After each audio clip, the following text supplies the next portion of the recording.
کوئی اہمیت نہیں ہے جی. شریعت محمدیہ کے اندر یہ ایک بدعت داخل کی گئی ہے صلی اللہ علیہ وآلہ وسلم. یہ جس طریقے سے کئی کہانیاں چل رہی ہیں نا، یہ کنڈے بھی ایک کہانی ہے. اور ظاہر ہے جب بھی کوئی کہانی لانچ کرنی ہوتی ہے امت کے اندر، کسی بڑی پرسنالٹی کے ساتھ اسے منسوب کیا جاتا ہے.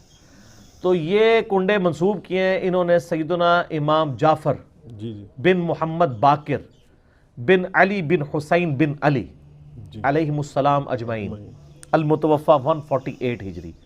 وہ کہتے ہیں امام جعفر کسی کو خواب میں آئے تھے، انہوں نے بشارت دی تھی کہ جو رجب کے کنڈے کرے گا تو اس کے لیے یہ بشارتیں ہوں گی.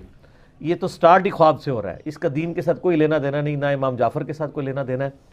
یہ وہ ایک پراپوگنڈا جو شیعہ کے ہاں چلا اور وہ کنڈے چل رہے ہیں. اور سنیوں کے ہاں بھی چونکہ امام جعفر ایک ڈومیننٹ پرسنالٹی ہے، ان کو رسپیکٹ دی جاتی ہے، ہم خود دیتے ہیں.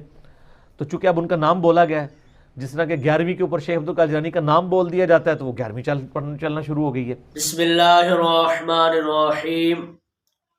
ماہ رجب میں حضرت امام جعفر صادق رضی اللہ تعالیٰ عنہ کو ایصال ثواب کے لیے کنڈوں کی محفل کی جاتی ہے، اور اسے کنڈے کا نام دیا جاتا ہے کہ ماہ رجب کے کنڈے.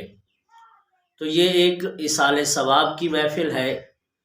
اگر اس حیثیت سے دیکھا جائے کہ یہ مطلقاً ایصال ثواب ہے تو یہ سنت ہے، کیونکہ نبی کریم صلی اللہ علیہ وسلم کے سنت سے ثابت ہے.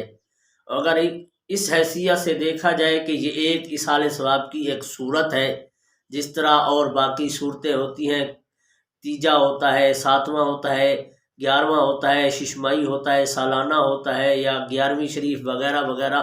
یہ اگر اس طرح دیکھا جائے تو یہ کنڈے یہ بھی ایک ایصال ثواب کی قسم ہے، اس کا فرد ہے. اس اعتبار سے یہ مستحب ہے.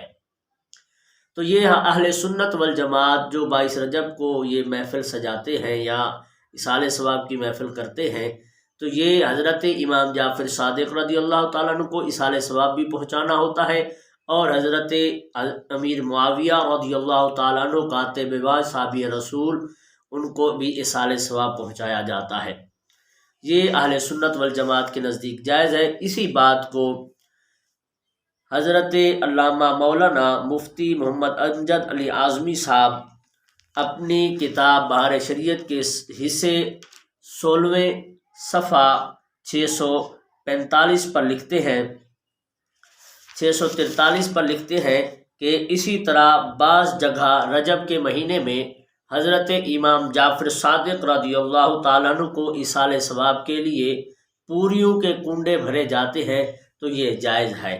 لیکن اس کے اندر یہ شرط لگانا کہ اسی جگہ بیٹھ کر کھانا چاہیے، یہ جائز نہیں ہے، یہ بے جا قید ہے.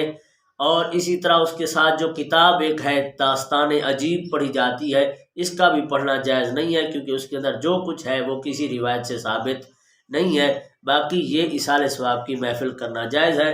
اسی بات کو اس تحفہ اثنا عشرہ فارسی کے صفحہ 214 پر اشاہ عبدالعزیز محدث دہلوی رحمۃ اللہ علیہ لکھتے ہیں کہ اہل سنت والجماعت حضرت علی رضی اللہ تعالیٰ عنہ سے محبت کرتے ہیں، آپ کی اولاد سے محبت کرتے ہیں، اور ان کو نظر و نیاز اور منت کے لیے فاتح وغیرہ دیتے ہیں، اور ان کا معمول ہے. تو یہ ان کا فاتحہ دینا یا ایصال ثواب کرنا جائز ہے. تو الغرض یہ کنڈوں کی رسم یہ جائز ہے، یہ ایصال ثواب کی ایک محفل ہے، اسے بدعت نہیں کہنا چاہیے. جس طرح کہ آپ نے سنا کہ مرزا اسے بدعت کہہ رہا ہے کہ یہ اسلام میں ویسے بات گھسیڑی گئی ہے. یہ کوئی گھسیڑی نہیں ہے، بلکہ یہ ثابت ہے اور جائز ہے.